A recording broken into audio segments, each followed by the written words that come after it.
Hi students, నేను మీ హిందీ సార్ని సింగ్ సార్ని. నాన్న, ఈ సంవత్సరం 10th క్లాస్ పబ్లిక్ ఎగ్జామ్ రాయబోతున్న విద్యార్థులందరి కోసంగా ముఖ్యంగా మనం ఈరోజు చెప్పుకుంటున్న టాపిక్ ఏంటంటే నిబంధ జనరల్ ఎస్సే. ఏ జనరల్ ఎస్సే ఎగ్జామ్కి ఇస్తారు? అసలు జనరల్ ఎస్సే ఎంత రాసినా మనకు 10 మార్కులు పడడం లేదు. 10 మార్కులు జనరల్ ఎస్సే ఎలా రాయాలి? అసలు ఏ సైడ్ హెడ్డింగ్స్ ఉండాలి? ఏ సైడ్ హెడ్డింగ్లో దేనికి సంబంధించిన విషయాలు ఆ సైడ్ హెడ్డింగ్లో రాయాలి?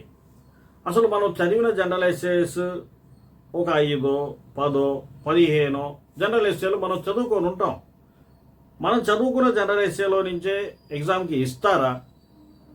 ఇలాంటి ఎన్నో విషయాలు, ఎన్నో సమస్యలు సతమతం అయిపోతూ ఉన్నాం. మరి కొన్ని ఇంపార్టెంట్ అని మనం చెప్పుకున్నాం. మన PDNS హిందీ ఛానల్లో మీకు ఆల్రెడీ నేను 90 కంటే ఎక్కువ మార్కులు తప్పక వస్తాయి అని నేను ఆల్రెడీ ఒక వీడియో మీకోసం చేసి ఉన్నాను. ఆ వీడియోలో చూసినట్లయితే మీకోసం నేను ఒక 8 to 9 జనరల్ ఎస్సేస్ అక్కడ ఇవ్వడం జరిగింది. నాకు బాగా నమ్మకం ఉంది, తప్పకుండా ఆ జనరల్ ఎస్సేస్లో నుంచి ఒక జనరల్ ఎస్సే తప్పకుండా మీకోసం పరీక్షకి దిగుతుంది అన్న నమ్మకం నాకుంది. మరి మనం ఈరోజు చేసుకుంటున్న ఈ వీడియో మీకోసం ఎందుకు ప్రవేశపెట్టాను అంటే, మనం అన్ని జనరల్ ఎస్సేల్ని గుర్తుపెట్టుకోవడం కష్టమే. ఎన్నో సారాంశాలు చదవాలి, ఎన్నో ప్రశ్న జవాబులు చదవాలి, ఎన్నో లెటర్స్ చదవాలి. మరి ఇలాంటి సందర్భంలో కొత్త ప్రదేశం, పబ్లిక్ ఎగ్జామ్ రాయబోయేది వేరే సెంటర్కి వెళ్ళి అక్కడ కొత్త ప్రదేశంలో కొత్త టీచర్స్ దగ్గర ఇంత సమయం లిమిట్ టైంలో, అంటే అందులో చివరిలో రాయబోయేది జనరల్ ఎస్సే. ఒకవేళ గుర్తుకు రావచ్చు, గుర్తుకు రాకపోవచ్చు. పరిస్థితి ఏంటి? అప్పుడు ఎలా రాయాలి? ఏ సైడ్ హెడ్డింగ్స్ని పెట్టాలి? మనం చదువుకున్న సైడ్ హెడ్డింగ్స్ వేరే, అవి ఒక జనరల్ ఎస్సే రాస్తున్నప్పుడు ఒక సైడ్ హెడ్డింగ్ గుర్తొస్తుంది, అక్కడ క్లాష్ అవుతున్నాయి. ఇలాంటి సందర్భంలో ఏంటంటే నాన్న, ఒక్కటే గుర్తుపెట్టుకోవాల్సింది, మనం చదివిన జనరల్ ఎస్సేలు వచ్చినా, ఒకవేళ టైం బాగలేక చదవని జనరల్ ఎస్సే వచ్చినా, మనం మాత్రం 10కి 10 మార్కులు సంపాదించాల్సిందే. అది ఎలా? ఏం లేదు, నిబంధన రాసేటప్పుడు మొట్టమొదటగా మీరు చేయవలసిన పని, side heading, first side heading రూపరేఖ అని పెట్టండి. రూపరేఖ అని పెట్టండి. రూపరేఖ అని సైడ్ హెడ్డింగ్ పెట్టి దాని కింద ఖా కింద 1వ నెంబర్ వేయండి. 1వ నెంబర్ వేసి ఒక 4 సైడ్ హెడ్డింగ్లు వరుసగా రాసేయండి. లేదు మీకు జనరల్ ఎస్సే గుర్తుందా? మీరు చదివిన జనరల్ ఎస్సే గుర్తుందా? దాంట్లో సైడ్ హెడ్డింగ్లు అన్నీ గుర్తున్నాయా? చక్కగా సైడ్ హెడ్డింగ్స్ మొత్తం నేమ్స్ చక్కగా నెంబర్స్ వేసి రాసేసి ఆ తర్వాత ఒక్కొక్క సైడ్ హెడ్డింగ్ని తీసుకొని చక్కగా వివరిస్తూ రాసేయండి. లేదు గుర్తు లేదా? ఇలా రాయండి. ప్రస్తావన,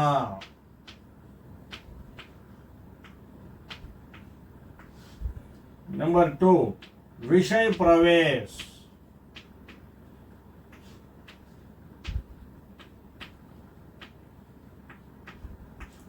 నెంబర్ 3 విషయ విస్తార్,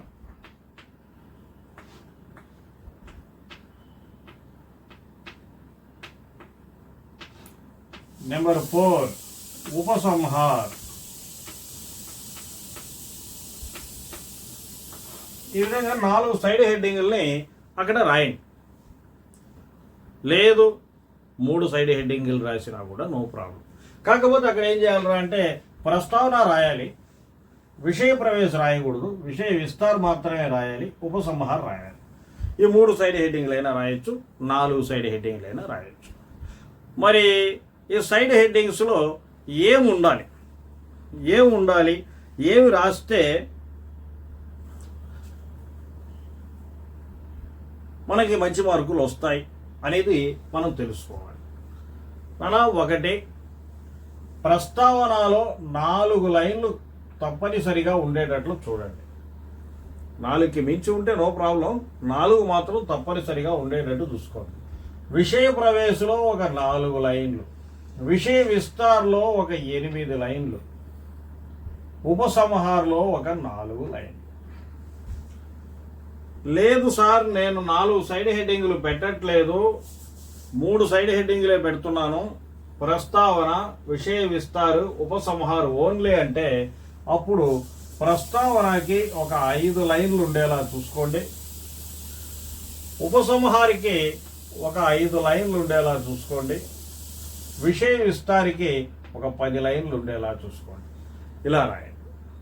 సరే, ఏది ఏమైనా ప్రస్తావనలో మనం అసలు ఏమి రాయాలి? అక్కడ ప్రస్తావనలో ఏమి రాయాలి అంటే, ప్రస్తావనలో అంటే ఏమిటి, అంటే ఏమిటి, ఏదైనా ఇవ్వని. దూరదర్శన్, దూరదర్శన్ అంటే ఏంటి, దూరదర్శన్ అర్థం ఏంటి? నెక్స్ట్, మనకి ఎంటర్టైన్మెంట్ ఇచ్చే వస్తువులు ఏమేమి ఉన్నాయి, వాటిల్లో ఇది మెయిన్ అని చెప్పి ఒక 4 లైన్లు రాస్తాం. లేదు, దీపావళి ఇచ్చాడు, దీపావళి అంటే ఏంటి, దీపావళికి అర్థం ఏంటి, పండగలు ఏమేమి ఉన్నాయి, ఆ పండగల్లో ఇది మెయిన్ అని రాస్తాం. ఇలా ఏదైనా కూడా ఒక ప్రియ నేత ఇచ్చాడు, ఒక మంచి నాయకుడు, ఒక ప్రియ నేత అని ఇచ్చాడు.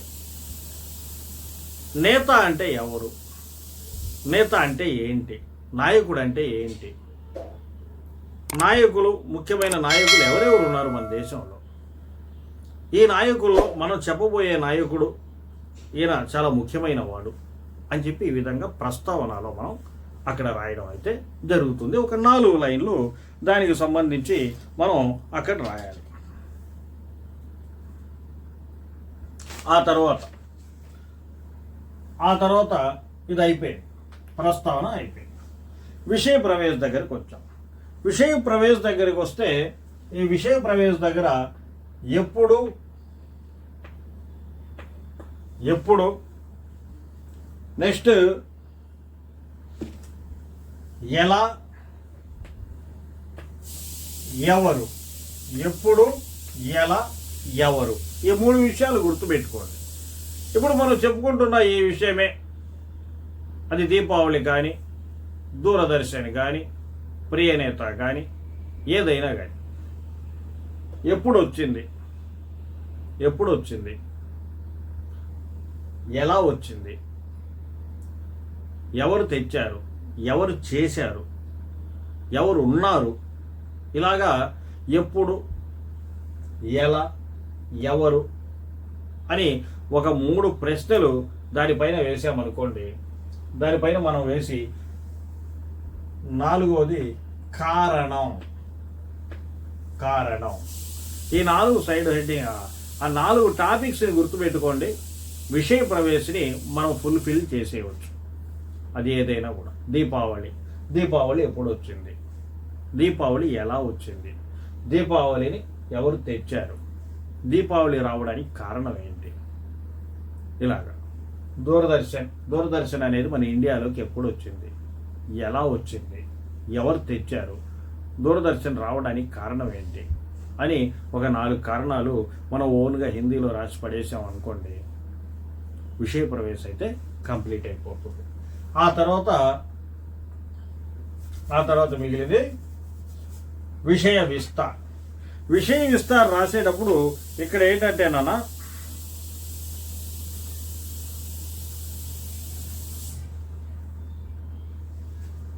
విషయ విస్తార్ రాసేటప్పుడు ఇక్కడ ఏంటంటే, ఇక్కడికి వచ్చాం, లాభ్,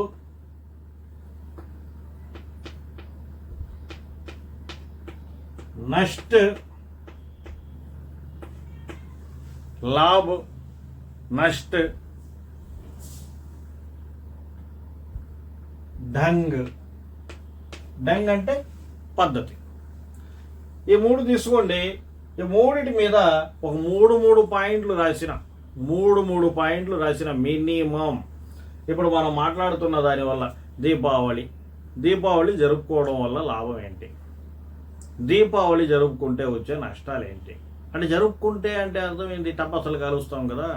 ఈ టపాసులు కాలిస్తే మనకి ఒంటికి హాని, ఇంటికి హాని, డబ్బు హాని అని ఇలాంటివి ఉంటాయి, పొల్యూషన్, ఇలాంటివి నష్టాలు అన్నమాట.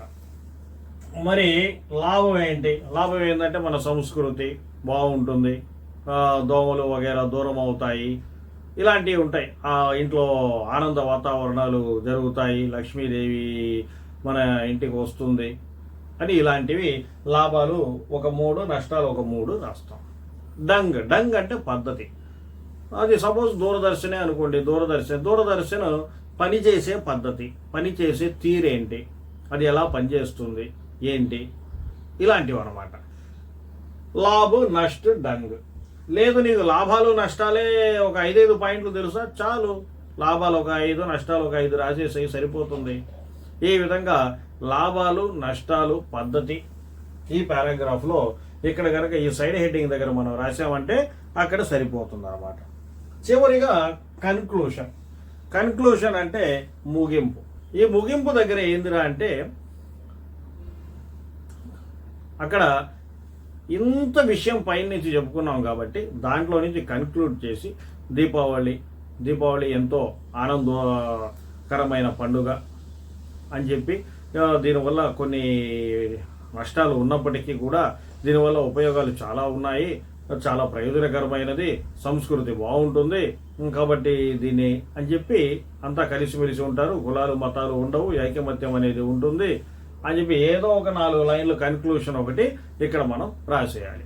అది ఏదైనా దూరదర్శన్ కానీ, దీపావళి కానీ, కృత్రిమ ఉపగ్రహ కానీ, కంప్యూటర్ కానీ, పుస్తకాలయ కానీ ఏదైనా కూడా ఒక టాపిక్ను మనం తీసుకున్నావురా అంటే 2 నిమిషాలు ఆలోచించావురా అంటే ప్రస్తావన దగ్గర అదంటే ఏంటి, దాని అర్థం ఏంటి, అలాంటి ఏమేమి ఉన్నాయి, వాటిల్లో ఇది మెయిన్. 4 పాయింట్లు వచ్చేసాయి కదా.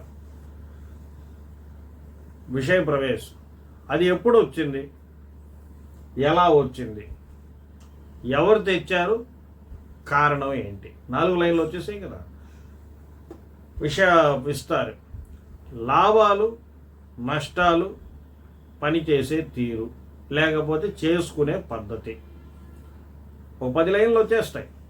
ఉపసంహారు, దాని గురించి కన్క్లూడ్ చేస్తూ ఒక 4 లైన్లు. చివరిగా ఒక కొటేషన్ ఇక్కడ ఇచ్చేద్దాం. ఏదో ఒకటి మంచిది మనమే తయారు చేసి ఒక కొటేషన్ ఇక్కడ పెట్టేసామరా అంటే అయిపోయింది.